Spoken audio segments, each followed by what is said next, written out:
Assalamualaikum warahmatullahi wabarakatuh. Semangat pagi anak-anak. Bagaimana kabarnya hari ini? Bapak doakan mudah-mudahan semuanya dalam keadaan sehat. Oke anak-anak, kita kali ini akan mempelajari tentang keseimbangan lingkungan, mata pelajaran IPA. Namun sebelum kita lanjut ke materi, marilah anak-anak kita berdoa menurut agama dan kepercayaan masing-masing. Berdoa dimulai, berdoa selesai. Oke anak-anak, kita lanjut ke materi ya. Keseimbangan lingkungan dapat terganggu oleh kegiatan manusia.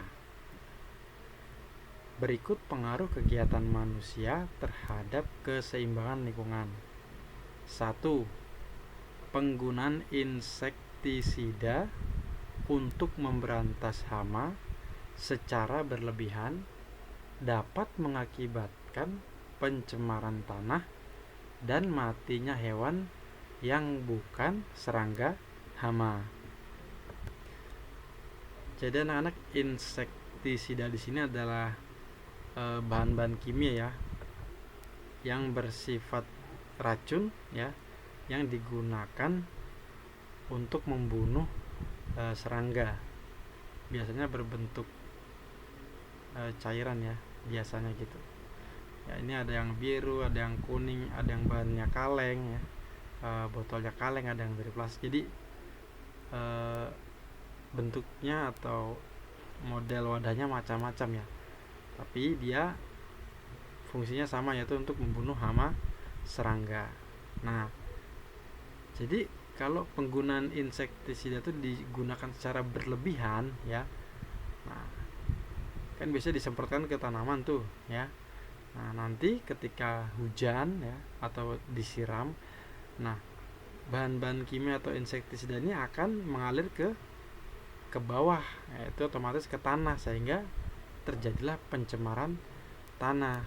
Kemudian itu juga bisa ya membunuh hewan-hewan yang bukan serangga. Contohnya ketika masuk ke dalam tanah, di bawah tanah itu ada misalkan cacing ya, yang membantu penggemburan tanah atau menyuburkan tanah ya, dan yang lainnya seperti itu. Jadi boleh menggunakan insektisida tapi sesuai aturan ya, sesuai aturan, disesuaikan dengan dosisnya, tidak boleh terlalu banyak atau berlebihan. Kemudian yang kedua, penangkapan ikan menggunakan bahan peledak dapat mengakibatkan rusaknya terumbu karang dan membunuh hewan yang ada di sekitarnya. Nah ini contohnya ada seorang nelayan yang dia melempar bahan peledak ke perairan ya, sehingga nanti terjadi ledakan di perairan yang tujuh itu. Ketika terjadi ledakan nanti ya, hewan-hewan akan mati ya. Contohnya ikannya akan mati, akan mengambang ya, dengan tujuannya digunakan bahan peledak ini sehingga mudah dalam menangkap ikan ya. Jadi ketika sudah meledak, nanti ikannya itu akan mati kemudian mengambang, mudah diambil oleh nelayan. Tapi dari akibat penggunaan bahan peledak itu bisa menyebabkan rusaknya terumbu karang ya. Jadi habitat ikan jadi ikut rusak ya. Padahal niatnya ingin mencari ikan, tapi merusak lingkungan habitat tempat hidupnya ikan ya. Sehingga dari hal tersebut ya tentu saja dapat mengganggu ya lingkungan tempat hidup ikan ya secara alami ya. Makanya penggunaan bahan peledak ini tidak diperbolehkan. Dan jika ketahuan ya oleh aparat, nanti akan ditangkap ya, nelayan itu akan ditangkap.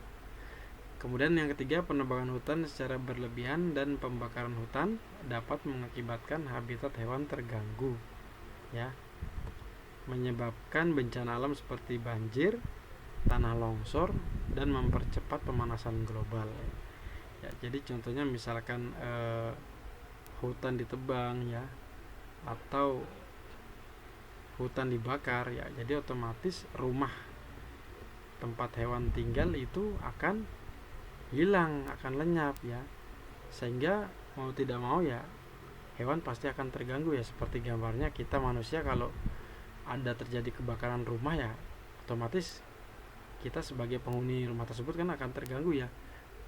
Jadi kita terganggu, biasa kita bisa tidur di rumah tersebut ya, bisa melakukan aktivitas di dapur, memasak untuk makan ya, kemudian untuk bersih-bersih di kamar mandi segala macam, dan juga menyimpan benda-benda yang berharga. Nah, ketika terjadinya kebakaran maka otomatis akan terganggu ya. Begitu juga dengan hewan ya.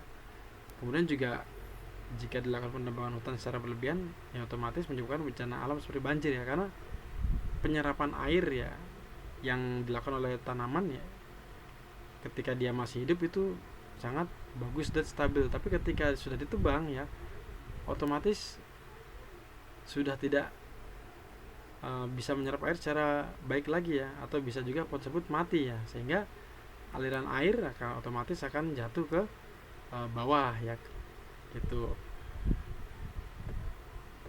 atau ke daerah yang lebih rendah ya.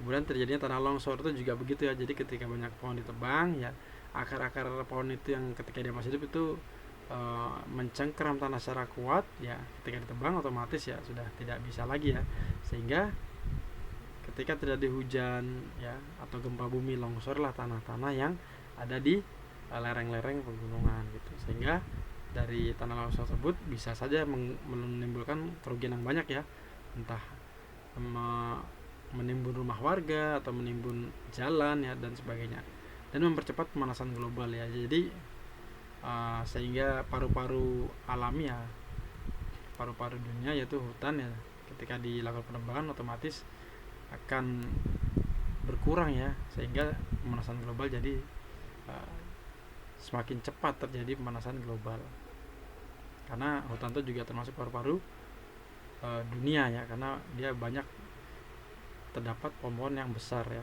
dan banyak di hutan tersebut. 4. Perburuan hewan seperti harimau Sumatera, badak bercula 1, dan cendrawasih secara liar dapat menyebabkan kepunahan dan ketidakseimbangan rantai makanannya. Makanya memburu hewan-hewan tersebut, hewan-hewan yang sudah mau punah itu dilindungi oleh pemerintah dengan dibuatkan undang-undang dan sebagainya. Dan apabila ketahuan maka akan ditindak pidana oleh aparat. 5. Penggunaan pupuk berlebihan dapat menyebabkan pencemaran air dan tanah. Itu jadi juga sama ya. Nah, penggunaan pupuk yang berlebihan nanti ketika dilakukan penyiraman atau hujan ya dapat menyebabkan pencemaran air dan tanah ya. Karena kalau pupuknya alami ya mungkin tidak terlalu berpengaruh, tapi kalau menggunakan pupuk-pupuk kimia ya yang mengandung bahan-bahan kimia, yaitu bisa menyebabkan pencemaran air dan tanah yang ada di lingkungan tersebut ya. Kemudian 6. Penambangan liar akan mengakibatkan pencemaran lingkungan, kerusakan lapisan tanah longsor, dan dapat menyebabkan pencemaran air laut ya. Ini contoh penambangan yang dilakukan secara liar ya. Jadi penambangan itu boleh tapi harus ada izin-izin ke pemerintah ya, dan diatur, tidak sembarangan ya, tidak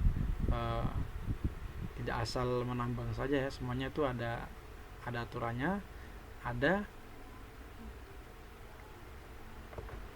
alat-alat yang canggih ya, dan juga ada tenaga ahli, sehingga penambangan tersebut tidak merusak ya. Tapi ya tetap saja sih yang namanya penambangan itu juga ada efek-efek yang tidak baik bagi lingkungan ya. Maka dari itu kita sebagai manusia harus selalu menjaga dan melestarikan bumi kita ya. Baik anak-anak, kita akan lanjut ke part kedua nanti ya. Nah, jadi ini videonya sekian dulu di sini. Mudah-mudahan dapat bermanfaat dan berkah. Tetap jaga kesehatan, makan yang teratur, istirahat yang cukup, dan beribadah yang tertib ya. Wassalamualaikum warahmatullahi wabarakatuh ya. Kita akan lanjut ke part kedua.